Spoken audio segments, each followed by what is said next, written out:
Hi everybody. Okay, I want to do a video here.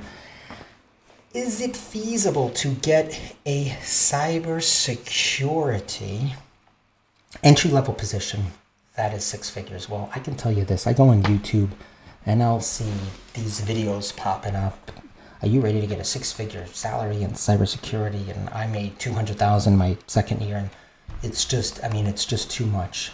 People are emailing me actually believing this and saying, can I make $150,000 and if I pass the Security Plus test? The answer is no.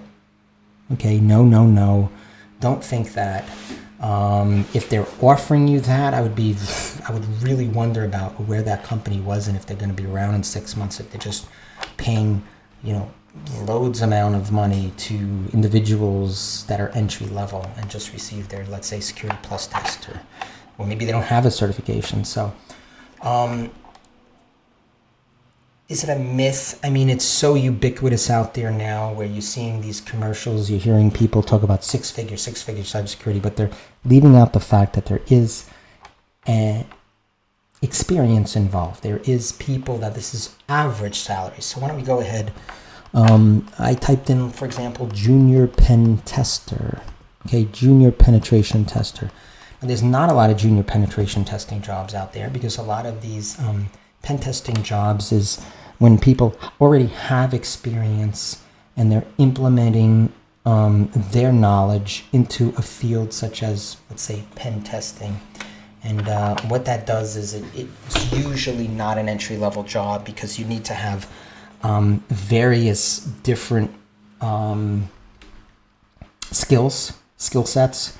And these encompass more than just, analytical or engineering. It's kind of like everything. And that's what I feel makes a good pen tester. Now, I've hired a lot of people over the years, programmers, web designers, graphic designers, cybersecurity professionals. And I can tell you that you have to be up to date on what the current salaries are, what other companies are offering so that you can grab that talent and offer a good salary to some of these individuals that are applying. So this is another reason why I wanted to do this video. I don't want anybody to think that off the bat they're going to get $100,000. Not saying it's not possible.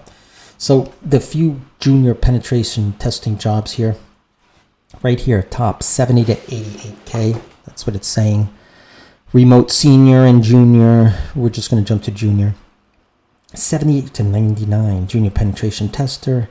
We got 107 to 135. Okay.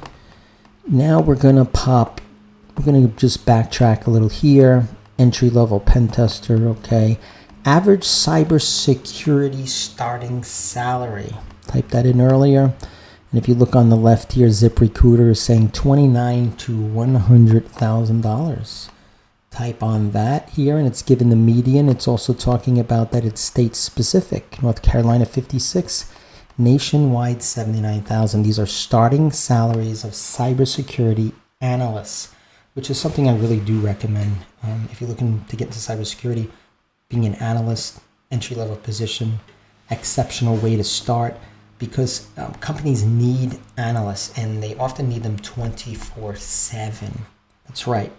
Where a pen tester, you're not always going to need a penetration tester, and a lot of companies don't even have them on staff as far as full-time.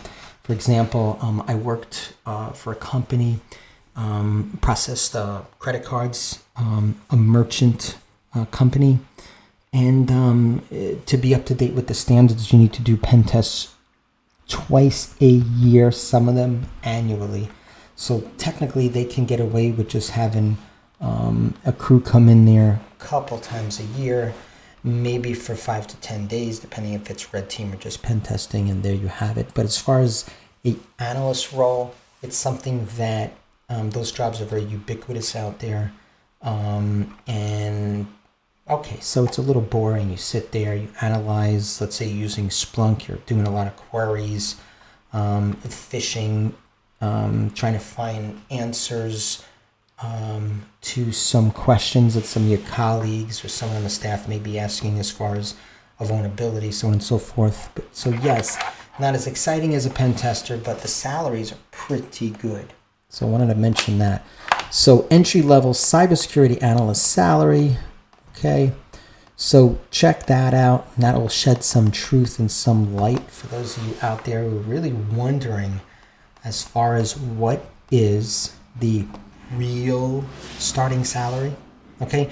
Hey, if you're going to go out there and spend 10, 20 grand on some kind of boot camp, I mean, you should at least do this prior to going ahead and spending the money on these online schools. I saw one the other day. It was like $25,000. $25,000. I was like, whoa, that is just like, what are they giving you for $25,000? Like, are they going to, force you to learn it? It's just that's a lot. So before you go ahead and get in that situation, you definitely want to do your research. Entry level, cybersecurity salary, okay, salary.com. Kind of giving you the median here, 74K. On the low end, 61. On the high end, 88. You didn't quite hit 100K there as well. Now, this doesn't mean that you can't make $100,000 after you get 6 months, a year, 2 years, 3 years, 4 years, whatever experience. Absolutely. In fact, it's very common to be making 6 figures or more in cybersecurity. All right? But my point is, have reasonable expectations. Is it a wonderful field to get into? Absolutely. 20 years of IT experience, and I have specifically in cybersecurity 15. And I can say that it's exciting. Every day is different, and it's wonderful. And I do have several different certifications. Now, one I do want to mention is engineering. A lot of people don't talk about cybersecurity engineering, but if you can become an analyst, get some experience, I have a CASP Plus. I highly recommend that. They suggest you have 10 years experience, I think, before you take that test. But those are higher paying jobs, cybersecurity engineers. They can kind of start at about, 150 with experience, that is. Okay, so my point is, get your foot in the door, get experience. There's always sometimes I'd say maybe 10 times more SOC analyst positions as there is, let's say, junior pen testers, pen testing positions. So, think about that. You can always move into something else. Get started. I hope this helped. I don't spend hours doing video editing. I just don't have that time. So when I get an idea and I got some questions on this, I just want to share it with you people out there. And I do hope that this helps. Take care, everybody. If you got something out of this, please subscribe this video, and I'll make some more so I can share and help those out there. Have a good one.